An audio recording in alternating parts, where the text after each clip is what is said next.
લાલાના આટલા બધા શ્રૃંગાર કાં કરો છો?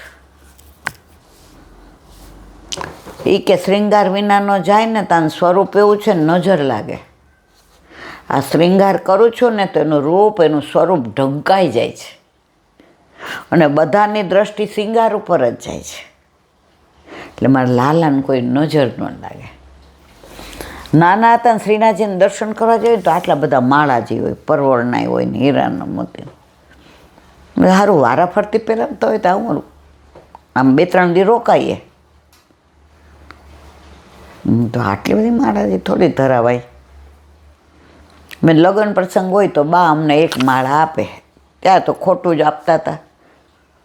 કાં મોતીની આપે ને કાં પેલા એવા મટીરિયલની આપે. એકવાર પૂછ્યું બાને, મેં કીધું આ સફેદ માળાજી એક નો ધરાવાય કે ગાંડી? આ બધાના ભાવ છે.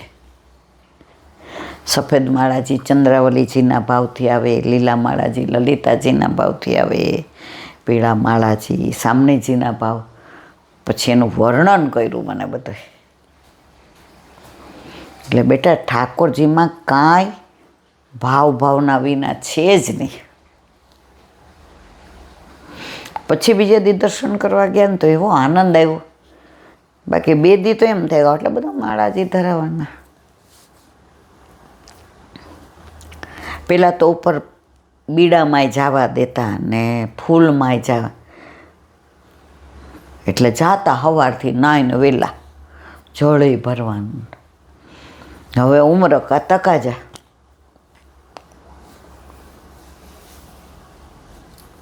પેલા તો નવનીત પ્રયાજીમાં આજે પેલા પલના કરતા હોય, બધા પાંદડા ને બધું લઈ આવ્યા હોય તો કહીએ તો આપણને ટેલ કરવા દે છે. અને એવું સરસ પલનો તૈયાર કરે કે આપણી દ્રષ્ટિ એના ઉપર જ રહી.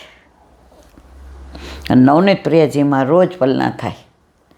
પ્રિય નવનીત પાલને ઝૂલે શ્રી વિઠ્ઠલનાથ ઝુલાવે હો.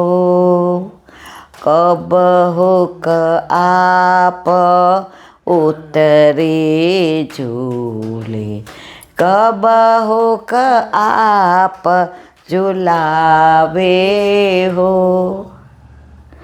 આ કીર્તનનો ભાવ કીધો છે નહીં તો ટૂંકમાં કહી દો.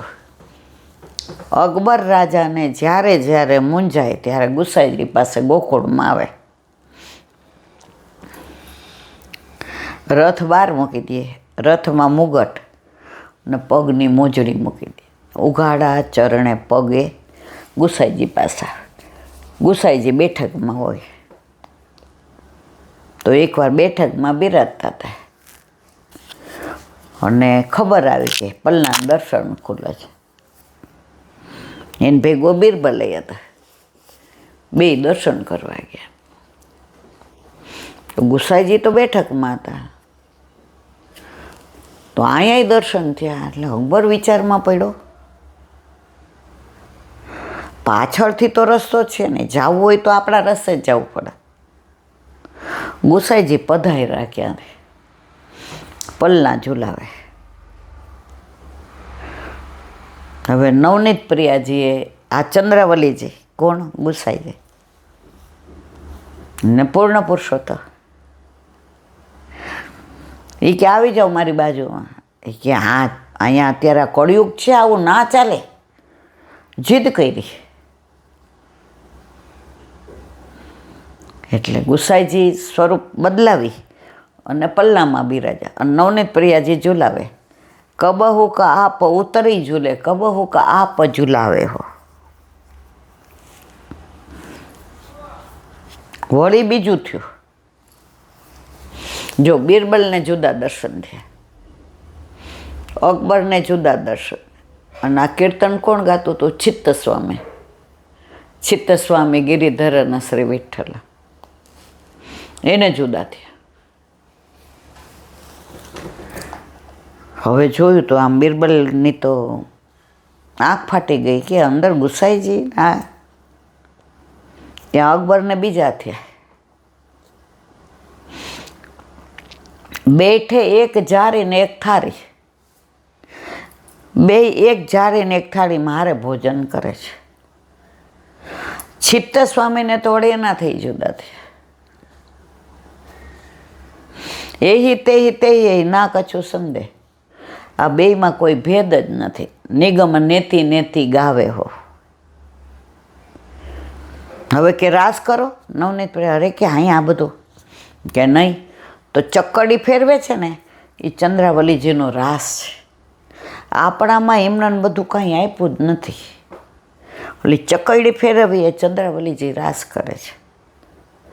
તો આ દર્શન થયા ચિત્ત સ્વામી.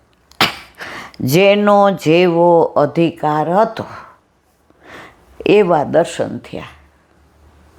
આનું લાંબુ વિવરણ મેં કર્યું છે એટલે નથી કરતી, ખાલી સૂક્ષ્મમાં જ કહ્યું. અકબર સમજી ગયો કે આ બધી ગુસાઈ જેવી લીલા છે, અદ્ભુત.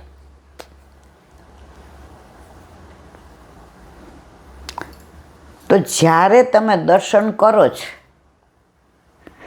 જેનો જેવો અધિકાર હોય ને એવા દર્શન એને થાય. એક બેન છે હતા, એ ગુરુ ઘરે સવારે રોજ મંગળા કરવા જાય. એવરી ડે ગાડી ડ્રાઈવર બે. એના વર્ષ બંદર કે વ્યાપારી, એટલે એ ન જાય, આ બેન જ જાય. એક દી પડે નહીં. એને બાજુમાં બેન ઊભા હતા ને, હા ઠાકોરજી તો જોઈ કે. ઓલા બેન કે મને મારા ઠાકોરજી જ દેખાય છે. એ કે હું કહું કે મંગલ આરતી ગોપાલ કે નિત પ્રતિ મંગલ હોત નિરખી મુખ ચિત્તવને નયન વિશાલ કે મંગલ રૂપ શ્યામ સુંદર કો મંગલ ભ્રુકુટી સુભાલ કે ચત્રભુજ પ્રભુ સદા મંગલ નિધિ માનિક ગિરધર લાલ કે. આ ચત્રભુજ નહીં, એને આવા દર્શન થાય છે. તો કે મારા ઠાકોરજી રોજ હું વિનંતી પૂછું કે આજ કયા વનમાં, તો એ કે આજે દાઉજી મહારાજનો પ્રાગટ્ય ઉત્સવ, એટલે નંદગાંવમાં 5 સરોવર પર. તો આરતી થાય ને તો આ સ્વરૂપમાં મને મારું જ સ્વરૂપ દેખાય કે 5 સરોવર પરથી મારા ઠાકોરજી અહીંયા પધાર્યા સિંહાસન પર અને મને દર્શન આપે છે. આપણે બધા હજી ત્યાં પહોંચ્યા નથી, પણ ભગવદીઓની વાતો સાંભળીએ ને તો ક્યારેક આપણો મેળ પડી જાય. તો વ્રજમાં તમે 5 સરોવર જુઓ, એને પાવન સરોવર એ કહેવાય.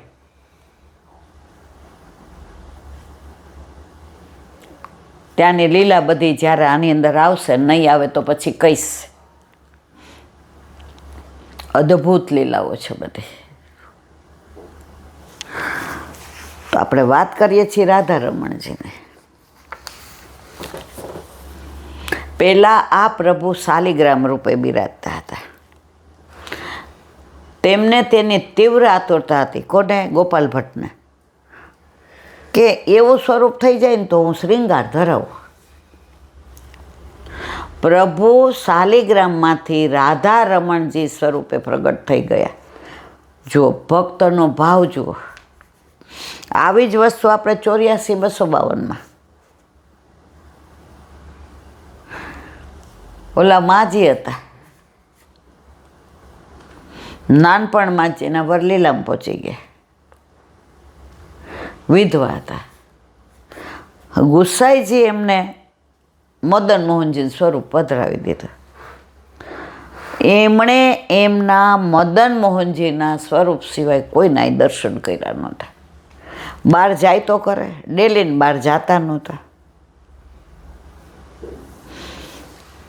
હવે એક વૈષ્ણવ યાત્રા કરવા જતા હતા, તો રસ્તામાં પૂછ્યું, એ કે આ ગામની અંદર કોઈ વૈષ્ણવ છે? એ કે હા, એક માજી છે, પણ અમે જોયા નથી. કે કાંઈ વાંધો નહીં. ડેલી ખખડાઈ માજી કે ઠાકોર, હા મારા વાલા વીરા પધાર પધારો પધારો. એ કે આ મારા ઠાકોરજી છે ત્યાં હું એ કે નાઈને આવું માં. એ કે નદી, હા જઈ આવો. પછી કે યાત્રા કરીને આવીને ઠાકોરજી લઈ જાય કે કાંઈ વાંધો નહીં. માએ જોયું તો એમણે તો મદન મોહનજી સિવાય જોયું નહોતું. હવે બાલકૃષ્ણજી હતા. ઓરો આ વૈષ્ણવે તો ભારે કોઈ રી, આવો શિયાળો એટલે આ શંકુરાઈ ગયા છે ચારે બાજુથી. આમના પગ જો આમ વળી ગયા છે, આમના હાથ આમ થઈ ગયા છે, અને જે તેલ લઈને ગરમ કરીને ઉબટવનો કરીને એવા ઘસ્યા. મારા વાલા પાછા હતા એવા ને એવા થઈ જાવ. ઠાકોરજી કે જો મદન મોહનજી નહીં થાવ ને તો આ કસે જ રાખશે. તો ઠાકોરજી મદન મોહનજી થઈ ગયા શેમાંથી? બાલકૃષ્ણમાંથી. ભક્તને અનુરૂપ ભગવાન થઈ જાય છે. એવી રીતે આ ગોપાલ ભટ્ટને થતું હતું કે મારા શાલિગ્રામજી સ્વરૂપ હોય તો હું સેવા કરી શકું, શૃંગાર કરી શકું. તો શાલિગ્રામમાંથી ને કયા થયા? રાધા રમણજી, જે અત્યારે વૃંદાવનમાં છે. શ્રી ગોપાલ ભટ્ટજી યાત્રાએ ગયેલા, ગંડકી નદીમાંથી 12 શાલિગ્રામ પધરાવી લાવેલા. બધા શાલિગ્રામ ક્યાં? ગંડકી નદીમાં. આપણે નેપાળ ગયા હતા, યાદ છે ને તમને? આજની તારીખમાં શાલિગ્રામ બધાય ગંડકી નદીમાં. તેમાંના એક પ્રભુ રૂપે પ્રગટ થઈ ગયા, બીજા 11 અથાવત રહ્યા. 12 લાવ્યા હતા, એમાંથી એક થઈ ગયા. કયા? રાધા રમણજી. બાકી 11 યથાવત રહ્યા. આ સ્વરૂપમાં આજે પણ શ્રી શાલિગ્રામજીનો ભાગ દેખાય છે.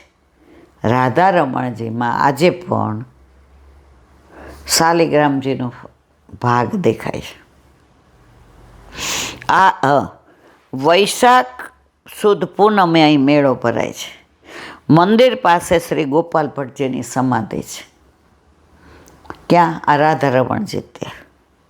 વૃંદાવનમાં 3 સ્વરૂપો પ્રાચીન સ્વયં પ્રકટ છે. હરિદાસજીના બાંકે બિહાર, જે નિધિવનમાંથી પ્રગટ થયા, જે વૃંદાવનમાં સ્વયં પ્રગટ થયા. શ્રી ગોપાલ ભટ્ટજીના રાધા રમણજી, જે શાલિગ્રામમાંથી પ્રગટ થયા. અને હિત હરિવંશજીના રાધા વલ્લભજી. આ 3 સ્વરૂપ સ્વયં પ્રગટિત આજે પણ વૃંદાવનમાં બિરાજે છે. વ્રજમાં આ તો પુસ્તકમાં છે એટલું જ. બાકી ઘણું એવું છે કે ગ્રંથમાં ન હોય ને ત્યાં બધી લીલાઓ. આ બધી લીલા સ્થળીઓમાં જે લીલા થઈ છે એનું જ અનુસંધાન છે.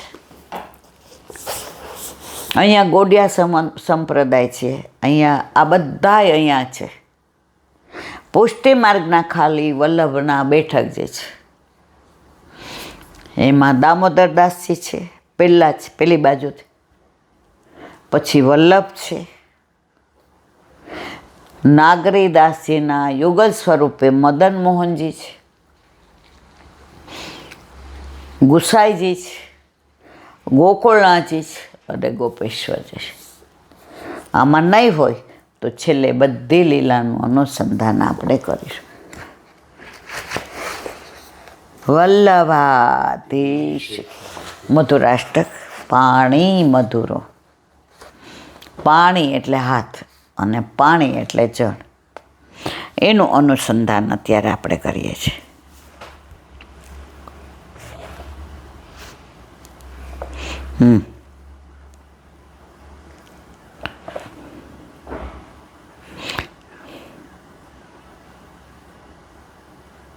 એક મિનિટ, ખોટી બાજુ રહી.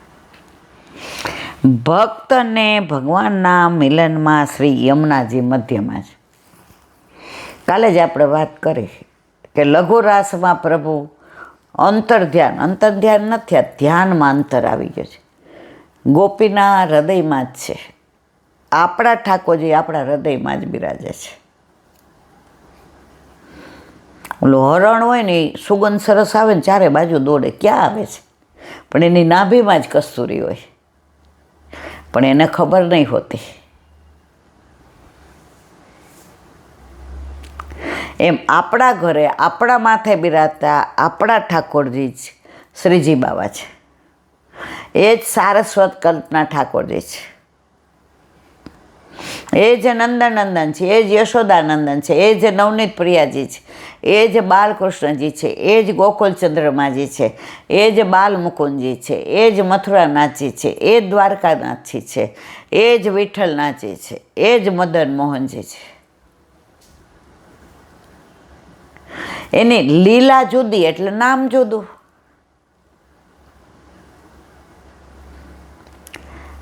આ જે છોકરાઓ નહોતા થયા ત્યાં સુધી આપણે ખાલી હસબન્ડ એન્ડ વાઈફ, છોકરાઓ થયા તો મમ્મી પપ્પા બન્યા. વ્યક્તિના એ છે લીલા બદલાને, એના છોકરા એવા બા દાદા થઈ ગયા.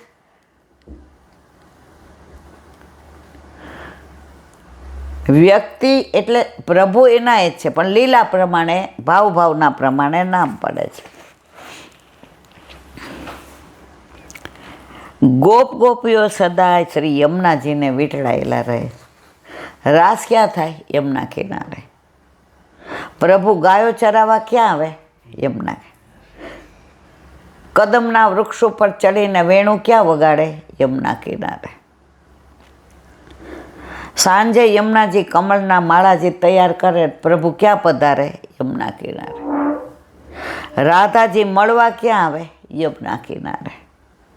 ગોપીઓ જળ ભરવા ક્યાં આવે? યમુના કિનારે. સકલ ગોપ ગોપી વૃતે, ગોપીઓ બધી યમુનાજીથી દૂર ક્યારે? કારણ ખબર છે કે 24 કલાક પ્રભુ યમુનાજી પાસે જોઈએ. પિય સંગ રંગ ભરી કરી કરો રે. શ્યામ સંગ શ્યામ વે રહી શ્રી યમુના. યમુનાજી પધાર્યા ને ત્યારે શ્યામ નહોતા, રૂપનું અંબાર હતા, પણ પ્રભુ શ્યામ હતા. રોજ સ્નાન કરવા આવે, આંખમાં આંજળ, સ્નાન કરે એટલે જાય. યમુનાજી શ્યામ, શ્યામ સંગ શ્યામ હો રહી શ્રી યમુના. શ્રી ચિત્ત મેં શ્રી યમુનાજી નિસદીને રાખો. બીજું કંઈ આવડે કાંઈ, ચિત્તમાં સદા યમુનાજી રાખો. પ્રાણપતિ વિહરસી યમુના ફૂલે 14મું. હેત કરી દે શ્રી યમુને, બધું સર્વસ્વ આપી દે આપણું. શ્રી યમને નિધિ દેનહારી. 41 પદનું કહીએ તો હવાર પડી જાય. ટૂંકમાં સકલ ગોપ ગોપી વૃતે.